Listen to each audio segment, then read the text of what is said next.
सोचिए जरा, अस्पताल का कमरा, बाहर बेचैन परिजन, भीतर डॉक्टर की तेज आवाज, और तभी अचानक एक तेज चीख, एक नवजात शिशु रो रहा है। लेकिन क्या आपने कभी सोचा है कि वो रोता क्यों है? क्या उसे दर्द हुआ है, या वह डर गया है, या फिर वह कुछ याद करके रो रहा है? अब जरा इस कहानी को सुनिए। बहुत समय पहले जब सृष्टि नई नई रची जा रही थी, ब्रह्मलोक में एक विचित्र सभा बुलाई गई, जहां ब्रह्मा, विष्णु और महादेव स्वयं उपस्थित थे। विषय था मनुष्य जन्म। ब्रह्मा ने कहा, मनुष्य को पृथ्वी पर भेजना है, पर वह सब कुछ जानकर जाएगा तो जीवन का खेल समाप्त हो जाएगा। विष्णु बोले, पर जो उसने पिछले जन्मों में किया है उसका भार तो उसे ढोना ही होगा। और महादेव मंद मुस्कान के साथ बोले, तो उसे जाते समय सब कुछ याद दिला दो और पहुंचते ही भुला देना। तभी देवताओं ने एक रहस्यमयी व्यवस्था बनाई, एक ऐसी सीमा जहां आत्मा अपने सारे कर्म, सारे वचन, सारे अपराध और सारे पछतावे लेकर खड़ी होगी। और यहीं से कहानी असली रूप लेती है। इसलिए वीडियो छोड़ने की गलती मत करना, क्योंकि यहीं से वो रहस्य शुरू होता है जिसे जानकर आपकी सोच बदल जाएगी। पौराणिक ग्रंथों में कहा गया है कि जब किसी आत्मा का एक जीवन पूर्ण होता है और अगले जन्म का समय आता है, तो वह सीधा गर्भ में नहीं जाती, बल्कि एक अत्यंत रहस्यमयी और भयावह मार्ग से होकर गुजरती है, जिसे जस्सियों ने कर्म द्वार कहा है। यह कोई साधारण स्थान नहीं, बल्कि चेतना की वह सीमा है जहां आत्मा से कोई झूठ नहीं चल पाता। यही चित्रगुप्त अपने विराट लेखा ग्रंथ खोलते हैं और उस ग्रंथ में लिखा होता है, आत्मा का हर विचार, हर भावना, हर छल, हर करुणा, यहां तक कि वे अपराध भी जो मनुष्य ने कभी किसी को बताए तक नहीं। जैसे ही आत्मा उस द्वार पर पहुंचती है, उसका कंपन बदलने लगता है, क्योंकि उसे पहली बार यह एहसास होता है कि मृत्यु के बाद कोई अंधकार नहीं, बल्कि एक तीखी जागरूकता है। चित्रगुप्त प्रश्न नहीं करते, वे बस दिखाते हैं। इन दोनों आत्मा अपने ही कर्मों को चलचित्र की तरह देखती है। कहीं वह मां को रुला रही है, कहीं किसी मासूम का विश्वास तोड़ रही है, कहीं किसी भूखे को अन्न देखा कर रही है, और कहीं किसी अनजान के लिए अपना सब कुछ लुटा रही है। ये देखकर आत्मा बार बार कहती है, ये मैं नहीं था, परिस्थितियां थी, मजबूरी थी। लेकिन कर्म द्वार पर कोई बहाना स्वीकार नहीं होता।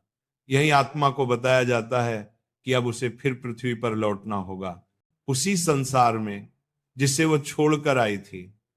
यह सुनते ही आत्मा में भय भर जाता है, क्योंकि अब उसे याद आता है कि पृथ्वी पर सुख जितना दिखता है, दुख उससे कहीं गहरा होता है। बिछोह, बीमारी, अपमान, असफलता, अकेलापन। आत्मा हाथ जोड़कर कहती है, मुझे मत भेजो, मैं वचन देता हूं यही प्रायश्चित कर लूंगा। लेकिन देवदूत शांत स्वर में कहते हैं, यही प्रायश्चित है। फिर आत्मा को बताया जाता है कि उसे मां के गर्भ में प्रवेश करना होगा और वहीं से उसका अगला अध्याय शुरू होगा। गर्भ कोई आराम की जगह नहीं, बल्कि एक तपोभूमि है। गरुड़ पुराण के अनुसार आत्मा गर्भ में उल्टी अवस्था में रहती है, अंधकार में, जहां हर दिन उसे उसके पुराने कर्म याद दिलाए जाते हैं। वह जानती है कि उसने क्या खोया और क्या पाने का अवसर मिला है। गर्भ के महीनों में आत्मा बार बार प्रतिज्ञा करती है, मैं जन्म लेकर सत्य के मार्ग पर चलूंगा, मैं किसी को नहीं रुलाऊंगा, मैं धर्म को नहीं छोड़ूंगा।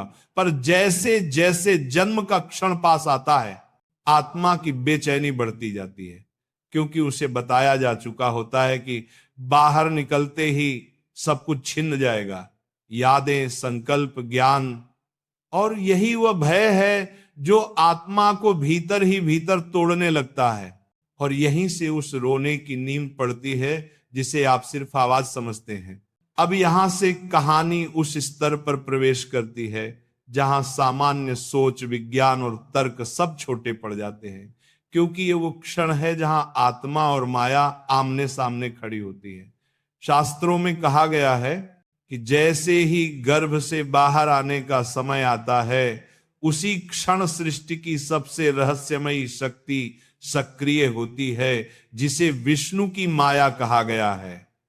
यह माया कोई साधारण भ्रम नहीं, बल्कि चेतना पर पड़ने वाला वह आवरण है जिसके बिना मनुष्य पृथ्वी पर एक पल भी जीवित नहीं रह सकता। यदि आत्मा अपने पूरे ज्ञान और स्मृति के साथ जन्म ले ले तो वह न रिश्ते निभा पाएगी, न समाज में ढल पाएगी, न कर्म कर पाएगी, क्योंकि उसे हर समय पता होगा कि ये सब अस्थाई है। इसलिए जैसे ही शिशु जन्म की दहलीज पर आता है, आत्मा को एक अंतिम झलक दी जाती है पिछले जन्मों की, किए गए कर्मों की, अधूरे वादों की, टूटे रिश्तों की। यह झलक किसी क्रम में नहीं होती, बल्कि एक साथ टूटे कांच की तरह सामने आती है। आत्मा देखती है कि वह किन लोगों को छोड़ आई है, किन की आंखों में आंसू छोड़ आई है, किन अवसरों को खो दिया और किन पापों को टालती रही। उसी क्षण आत्मा समझ जाती है कि ये सब अब स्मृति नहीं रहेगा, बस संस्कार बनकर भीतर दब जाएगा। आत्मा भीतर से चीखती है, विरोध करती है, कहती है मुझे याद रहने दो, मैं इस बार गलती नहीं करूंगी। लेकिन माया का नियम अटल है। जैसे जैसे शिशु बाहर आता है, वैसे वैसे माया आत्मा पर परतें चढ़ाने लगती है। पहले स्मृति धुंधली होती है, फिर संकल्प टूटते हैं, फिर ज्ञान सिकुड़ता है। यही वह क्षण है जब शरीर और आत्मा के बीच पहला टकराव होता है। शरीर सांस लेना चाहता है, आत्मा याद रखना चाहती है, और इसी टकराव से जन्म लेता है वह पहला रोना। तेज, असहाय, हृदय विदारक। वह रोना न तो दर्द का है, न ठंड का, न भूख का। वह रोना उस क्षण का है जब आत्मा अपने ही सत्य से अलग हो रही होती है। गरुड़ पुराण में संकेत मिलता है कि जन्म के समय आत्मा अत्यंत व्याकुल होती है, क्योंकि उसे ज्ञात होता है कि अब वो संसार के मोह जाल में फंसने जा रही है। कई संतों ने कहा है कि नवजात शिशु की आंखों में एक गहरी उदासी इसलिए होती है क्योंकि वह अभी अभी ब्रह्म सत्य से अलग हुआ होता है। पर जैसे जैसे समय बीतता है, माता की गोद, दूध का स्वाद, नाम, रिश्ते, खिलौने, प्रशंसा, ये सब माया की परतें बनकर उस चेतना को ढक देती है। कुछ महीनों में वह आत्मा जिसने जन्म के समय रोकर सत्य प्रकट किया था, वही आत्मा हंसना सीख लेती है। लेकिन वह हंसी खुशी की नहीं, विस्मृति की होती है। और यहीं से मनुष्य का असली संघर्ष शुरू होता है, क्योंकि जो सच जानकर रोया था वही सच भूलकर जीने लगता है। इसीलिए कहा गया है कि जन्म का रोना केवल शिशु का नहीं, वह आत्मा की अंतिम पुकार होती है, जिसे दुनिया सुन तो लेती है पर समझती नहीं। अब सुनिए वह अंतिम सत्य, जिसे जानने के बाद ये कहानी सिर्फ कहानी नहीं रहती, बल्कि एक आईना बन जाती है। क्योंकि नवजात शिशु का रोना न तो संयोग है, न जैविक दुर्घटना, न ही केवल फेफड़ों की पहली परीक्षा, बल्कि वह इस संसार में प्रवेश करती आत्मा की अंतिम चेतावनी है। ऋषियों ने कहा है कि जन्म से पहले आत्मा को स्पष्ट रूप से यह बोध कराया जाता है कि पृथ्वी कोई सुख लोक नहीं, यह कर्म भूमि है। यहाँ हर आनंद क्षणिक है, हर संबंध सीमित है और हर कर्म का फल अटल है। इसलिए आत्मा रोती है, क्योंकि उसे फिर से उसी चक्र में उतरना है जहां वह पहले भी अनगिनत बार आ चुकी है। मोह में फंसना, सच को भूलना, अपने ही बनाए बंधनों में जकड़ जाना। योग वशिष्ठ में संकेत मिलता है कि जन्म के समय आत्मा सबसे अधिक जागरूक होती है, क्योंकि उस क्षण माया पूरी तरह सक्रिय नहीं होती। चेतना और शरीर के बीच अभी अंतिम पर्दा नहीं गिरा होता। वही अधूरी विस्मृति, वही आधा जगह बोध उस रोने के रूप में बाहर आता है। यह रोना कोई शिकायत नहीं, बल्कि एक स्मरण है। जैसे आत्मा कह रही हो, मुझे याद है कि मैं क्यों आई हूं, पर मैं जानती हूं कि कुछ ही समय में मैं भूल जाऊंगी। यही कारण है कि नवजात का रोना इतना असहाय और इतना तीव्र होता है, क्योंकि वह जानता है कि अब उसका सामना संसार से नहीं, विस्मृति से होने वाला है। इसी कहते थे कि यदि मनुष्य जन्म के उस पहले रोने का अर्थ समझ ले तो उसे किसी ग्रंथ की आवश्यकता नहीं, क्योंकि वह रोना ही उसका शास्त्र बन जाएगा। लेकिन समस्या यह है कि जैसे जैसे मनुष्य बड़ा होता है, समाज उसे उस रोने से दूर ले जाता है।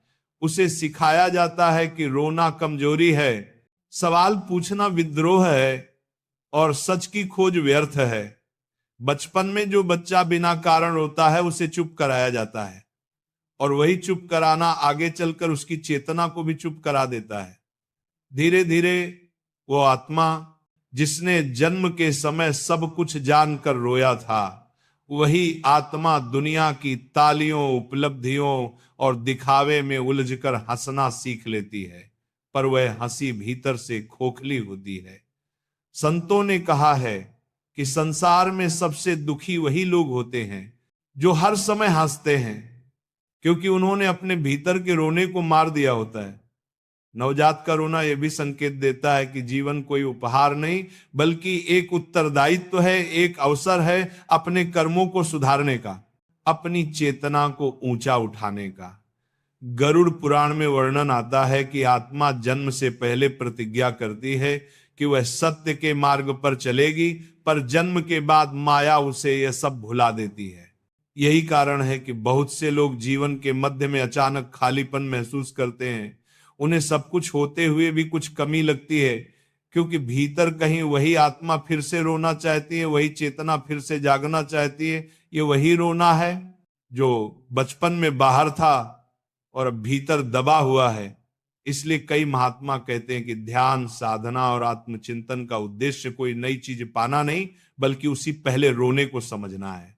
जब मनुष्य उस रोने का अर्थ समझ लेता है, तब उसे संसार से वैराग्य नहीं होता, बल्कि संसार के बीच रहते हुए भी वो उससे बंधता नहीं। यही कारण है कि ज्ञानी पुरुष सामान्य जीवन जीते हुए भी भीतर से मुक्त होते हैं। नवजात शिशु का रोना हमें यह भी बताता है कि जीवन में सबसे बड़ा दुख मृत्यु नहीं, बल्कि विस्मृति है। हम भूल जाते हैं कि हम कौन हैं, क्यों आए हैं और कहां लौटना है। जन्म के समय आत्मा ये सब जानती है, इसलिए वह रोती है, क्योंकि वह जानती है कि ये ज्ञान कुछ ही क्षणों का मेहमान है। यही कारण है कि कई परंपराओं में कहा गया है कि शिशु को रोते समय तुरंत चुप नहीं कराना चाहिए, बल्कि उस क्षण को शांत भाव से देखना चाहिए, क्योंकि वह आत्मा का अंतिम सत्य प्रकट करने का समय होता है। पर आधुनिक जीवन में हम उस रोने को भी शोर समझकर दबा देते हैं, जैसे हम अपने भीतर के हर प्रश्न को दबाते आए हैं। अंतिम सत्य यह है कि मनुष्य जीवन की पूरी यात्रा उस रोने से उस शांति तक की है। जो जन्म में रोया वह जीवन में समझे और मृत्यु में शांत हो जाए। यदि मनुष्य जीवन भर उस रोने के अर्थ से दूर रहा तो मृत्यु भी उसे भयभीत करती है, लेकिन जिसने उस रोने को समझ लिया उसके लिए मृत्यु भी मुस्कान बन जाती है। इसलिए कहा गया है, मनुष्य रोते हुए आता है क्योंकि वह सच जानता है, और हंसते हुए नहीं बल्कि शांत होकर जाता है, क्योंकि अंत में वह सब समझ जाता है। अब प्रश्न ये नहीं कि बच्चा क्यों रोता है, बल्कि प्रश्न यह है कि क्या आप आज भी अपने भीतर उस रोने को सुन पा रहे हैं, या आपने भी समाज की तरह उसे चुप करा दिया है। क्योंकि जिस दिन आपने उस रोने का अर्थ समझ लिया, उस दिन ये कहानी खत्म नहीं होगी, बल्कि आपका वास्तविक जीवन शुरू होगा, चेतना के साथ, बोध के साथ और सत्य के साथ। शायद आज पहली बार हमें समझ आया हो कि जीवन की शुरुआत रोने से क्यों होती है, क्योंकि आत्मा जानती है कि ये दुनिया आसान नहीं लेकिन अर्थपूर्ण है। अगर इस कहानी के बाद आपके भीतर कुछ पल के लिए भी शांति आई हो, अगर किसी पुराने प्रश्न ने आज फिर से दस्तक दी हो, तो समझिए वह रोना व्यर्थ नहीं था, ना उस बच्चे का ना आपका। जीवन हमें हर दिन मौका देता है थोड़ा और सचेत होने का, थोड़ा कम तोड़ने का, थोड़ा ज्यादा समझने का। अगर आज के बाद आप किसी के दर्द को हल्के में ना लें, अगर किसी अपने को बिना कारण थोड़ा ज्यादा थाम लें, या रात को सोने से पहले एक पल ठहर कर यह सोच लें कि मैं यहां क्यों हूं, तो यही इस कहानी की सबसे बड़ी सफलता है। क्योंकि जो मनुष्य जीवन को समझकर जीने लगता है वह फिर कभी पूरी तरह अकेला नहीं रहता,